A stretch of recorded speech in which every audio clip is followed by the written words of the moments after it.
Hello and welcome to another podcast from Road Knight Taylor. I'm Pete Aston and I'm just here to give you a 5-minute summary of 3 podcasts that we've done recently with Ryan Adams of Innova, Spencer Thompson of Eclipse and David Wildash of Apatura. And we were discussing the issues around the connection of large-scale demand projects into the transmission network and the ownership of transmission network assets.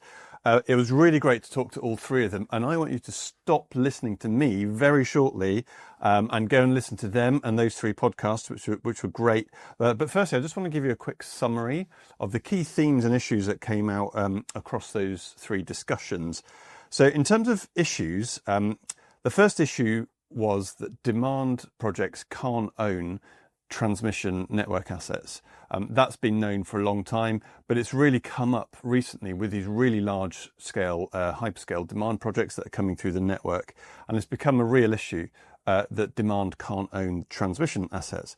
The second issue following on from that is that the Electricity Act itself is not clear on what a transmission network actually is. There's a definition in the Electricity Act that says a transmission network needs to be comprised wholly or mainly of high voltage assets. So, what does that really mean? How much is mainly? Is it 90%, 95% more? It's difficult to actually understand what that means. So there's clarity needed around the definition in the Electricity Act.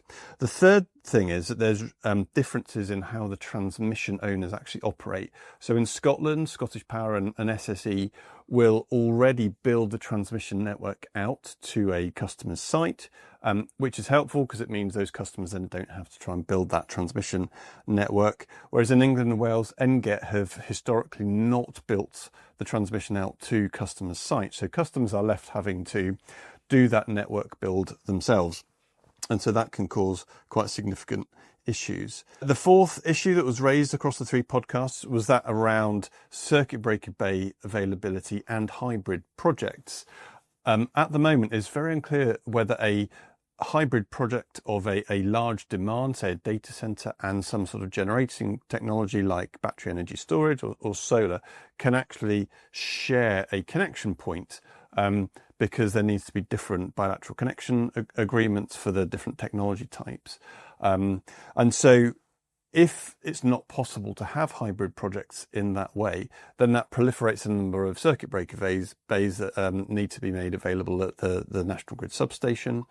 And so clarity around circuit breaker bay availability in hybrid projects is crucial to try and make efficient use of circuit breaker bays.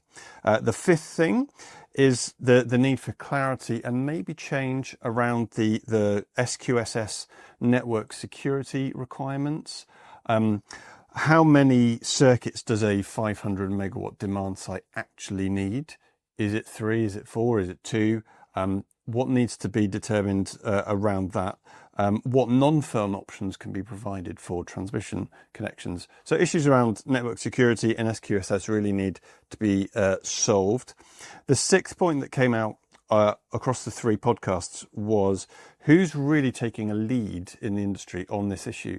DESNZ, Ofgem and NESO are all involved in different discussions in different ways, but is there a risk that this issue about transmission network ownership for demand projects fall into a black hole in the middle? So one party, probably the government, probably DESNZ, needs to take leadership on this issue and really drive it forward.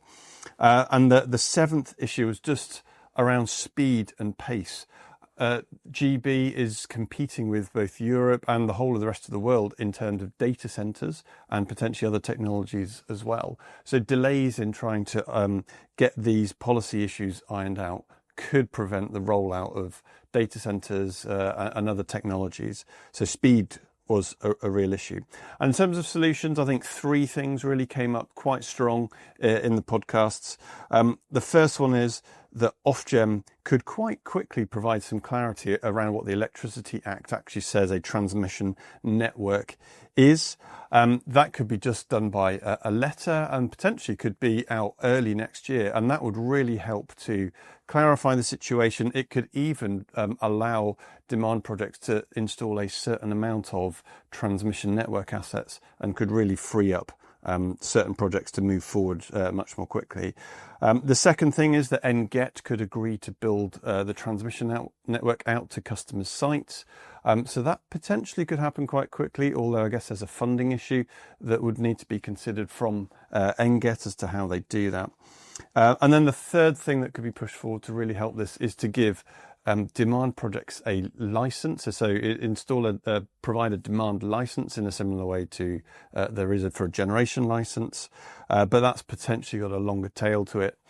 Might take a bit longer because it needs changing sort of the Electricity Act or something similar.